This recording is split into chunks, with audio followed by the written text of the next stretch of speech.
He left me for her, now he's calling me crying.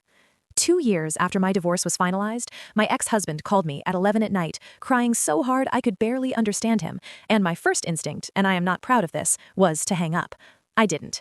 He left me for a woman he had been seeing for almost a year while we were still married.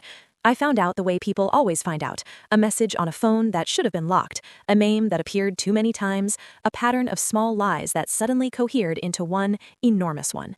We had been married for 6 years. I had no warning signs I recognized at the time, though I can map them all now with the clarity of hindsight. He moved in with her within weeks of our separation. They married exactly 9 days after our divorce was finalized. 9 days.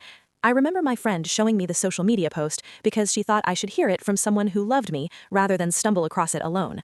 I cried for about an hour. Then I went to the gym, came home, made pasta, and decided I was going to build something from what was left. That took time. It was not a clean or linear process. But 2 years later, I was genuinely okay. New apartment, a job I had been promoted in, a life that felt like mine in a way my marriage never quite had. And then he called.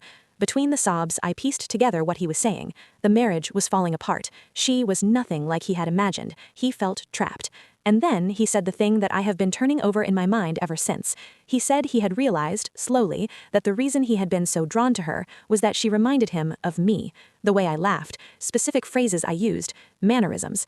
He said it was like he had gone looking for a version of me who was new and untested, and now that version had become real and complicated, and he didn't want her either. He was, in essence, calling to tell me that he had blown up our life to chase an imitation of it.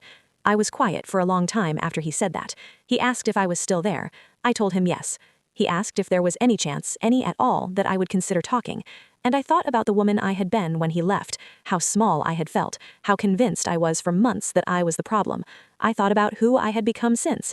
Then I said something I had never planned to say, but knew the moment I said it was exactly right.